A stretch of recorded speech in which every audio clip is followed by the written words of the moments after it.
The whole reason I've been openly documenting my journey and discoveries the way I have is to actually show the world who the true criminals are. Those set on total destruction and devastation to our way of life, to our Constitution, especially the ones in positions of power and authority that rule on their feelings instead of ruling equivocally and by established law.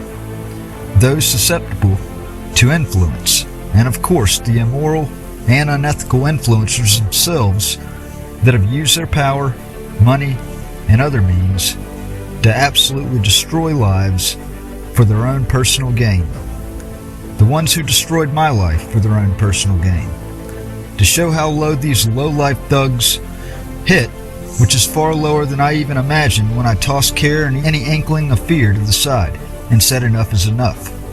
Hitting low is one thing, but hitting below the belt to a flagrant abuse of an unbelievably tainted legal and judicial system and steadily using that as a weapon of choice is a full-blown declaration of war on American soil, by the very definition of a domestic enemy.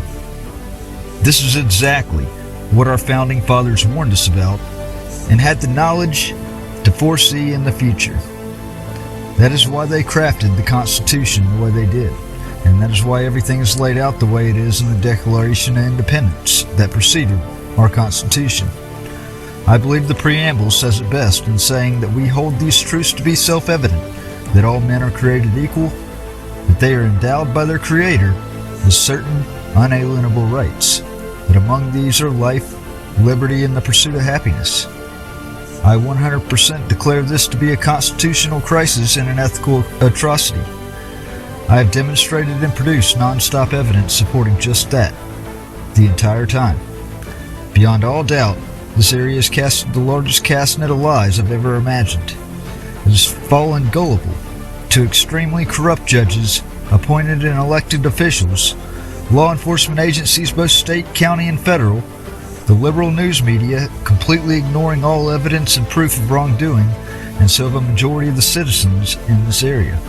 It's like every single attorney has fallen asleep at the wheel, and everybody as a whole turned completely robotic, as if they were brainwashed, as if they were being controlled, manipulated. Meanwhile, I've stayed constant, not breaking any laws, in fact quoting the laws, which have continually been broken and obstructed in order for these people, these animals, to insinuate that somehow I am the crazy one, the wrong one, that I am the criminal. It's been non-stop constant attacks hurled at me. I've been denied the right to a hearing, a trial. Lies with no proof, no evidence can be made up about me to where I am denied due process under color of law. My life destroyed, my family separated. And when I gather every last drop of evidence, 100% showing my innocence, and show every last piece of evidence that it was a conspired upon, cooked up plot to remove and continue removing my civil rights, I get denied any ability for vindication, denied a hearing, denied prosecution of the true criminals for which solid evidence shows beyond all reasonable doubt. More lies are then conjured up, which are then proven wrong. More obstruction, more attacks on me and my family. My economic opportunities are attacked and destroyed. The media acts like they don't see a thing despite everything even published. It couldn't be any clearer than what I've made it. And God help me if I hadn't have published everything along the way to corroborate every last thing I've said. Because for sure, I would be labeled as crazy by these people, and it might just stick. The problem for these people is them really truly trying to assert that makes them the crazy ones. Because the evidence is here, and it shows every single thing I've claimed from the beginning. I am a patriot, a Marine Corps veteran. I pledge to the defense of our nation, to our Constitution, to protect and defend both from all enemies, foreign and domestic. We are, in fact, in a time of war, a time of uncertainty, a time prophesied about in the Bible. Evil, pure evil, has plagued society and the world we live in. It's beyond me that someone has so much sway, so much influence to control the reporting of every station in the media, to influence and control the judges, attorneys, committees that hold attorneys and judges accountable, law enforcement agencies, both state and federal, with so many in every echelon of our government. You would think that I am indeed the crazy one, and that's what they want you to believe. That's what Ray and Robin Tannehill want you to believe. And they do a phenomenal job of it, let me tell you. Impressive, mind-blowing, bravo. Controlling every facet of an already corrupt government teeter-tottling on the edge of complete chaos that in no way can and will sustain with how far off track everything has gone in society. The complete disrespect and disregard for our Constitution, our veterans, and the rights afforded to us, our unalienable rights bestowed upon us by God. A time when Democrat leaders push a mask-wearing mandate while allowing and supporting abortions, even late-term abortions, leading to an exponentially higher amount of deaths than what some introduced China virus could ever have done. See, it's all about control at any cost, and it couldn't be any more evident than the proof that has already been generated up to this point with my journey to vindicate myself and hit back hard in the producing of Riding with the Outlaw.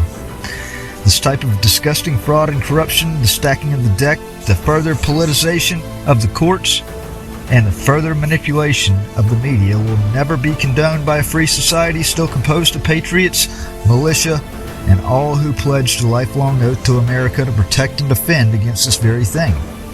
Tyrants will never be allowed to stand on American soil.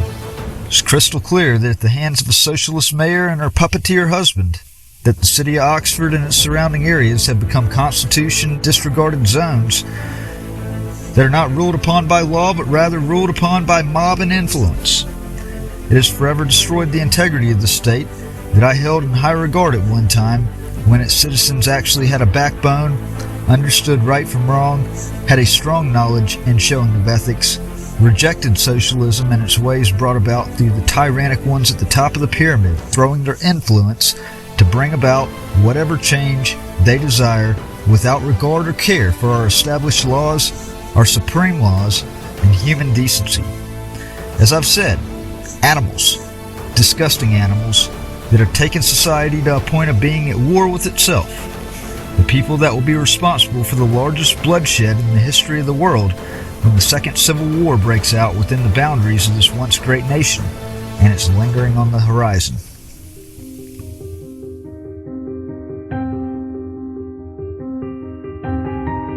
Our country has lost all sight of its values on which it was established. A lawless nation of laws.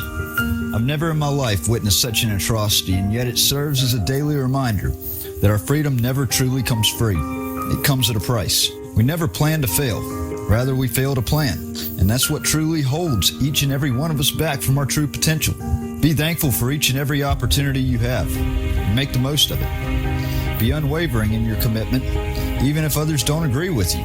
Be certain and dedicate fully, refusing to give up and back down. And most certainly in your convictions when it comes to your perceived values of right and wrong in the face of true evil. The times truly testing of your faith are here. How will your legacy reflect on you and future generations? It hinge on the decisions you make right now. Now is the time to take a stand for the freedoms of tomorrow. It's a decision that you are going to have to make. This whole ordeal has been the biggest nightmare I can't wake up from. I knew it would be the biggest challenge of my life. But this is absolute hell. Nobody seems to take a damn thing seriously. The government agencies who know they are in the wrong continuously make a mockery of everything because nobody seems to hold them accountable, which in turn makes the issue at heart grow larger than life. The influence of the media seems to be a make or break on everything in today's society. I've been every bit the opposite of silent on everything. I've resonated to a point of losing my voice, and it's like the mute button has been hit the entire time. It's like a story building within a story, which undoubtedly will lead to complete devastation. Not just for me, but for everybody. I've documented, journalized, reported relentlessly. I've thrown myself into the middle of a viper pit because that is the only avenue I saw that could possibly produce a positive outcome and remedy the horrible things and horrible people that have destroyed my life and caused society to drift so far off track as it has been headed over the past decade. I made the conscious decision that I'd rather fall as a martyr on my feet to a worthy and noble cause than to ever surrender, accepting defeat on my knees. Okay, I wanted to read off the petition I'm filing at Chancery Court tomorrow. Wanted to get it filed today, ran out of time, and the details would not stop flowing. This problem needs to be nipped in the bud. So in the Chancery Court of Lafayette County, Mississippi, Matthew Oliver Reardon versus Phyllis Marie Crowder Kester, emergency petition for citation of contempt and modification of child custody and child support agreement and other relief. Comes now the petitioner, Matthew Oliver Reardon, and files his emergency complaint of contempt and petition for modification of custody against the defendant, Phyllis Crowder Kester. In support thereof, your petitioner would respectfully show unto the court the following. This court has personal and subject matter jurisdiction in the matter. 2. That the defendant, Phyllis Crowder Kester, is an adult resident citizen of Lafayette County, may be served with process at her residence in Lafayette County, Mississippi, or wherever she may be found. That on August, this court entered an agreed order of modification regarding child visitation, a true and correct copy of which is attached hereto as Exhibit A. That the defendant abruptly ceased communication between the plaintiff and his child for approximately 2 weeks, beginning on Christmas Day of 2019, when plaintiff's third child was born at the Tupelo Women's Hospital, breaching the agreement established by this court through intentionally preventing communication between the plaintiff and his minor child. It is of the plaintiff's impression that the defendant's jealousy of a new sibling being born was the willful cause of this contumacious action, due to the defendant demonstrating the same harmful choices and malicious behavior in May of 2018 after the plaintiff's second child was born on April 30th. Plaintiff would further show that the conduct of the defendant as well as the defendant's attorneys have far surpassed self-assuming the role of judge, jury, and executioner, and that the malicious, frivolous, and false claims that have been asserted by the defendant and her attorney have met and exceeded the threshold required for slander, defamation of character, abuse of process, and malicious prosecution. The plaintiff would demonstrate to this court that by admission on a recorded phone call on this date, the defendant admitted to conspiring with her present husband in an obnoxious attempt to falsely accuse the plaintiff of raping her on November 28, 2018. As a result of her criminal actions, Olive Branch Police Department filed a misdemeanor charge and sought a warrant for her arrest in or around January of 2019 for making a false police report. As such, it's the intention of the petitioner to bring separate tort causes of action, seeking remedies to the damages inflicted in the appropriate courts for relief from such actions. Evidence of defendant admitting to such conspiracy with her husband is attached hereto as Exhibit B.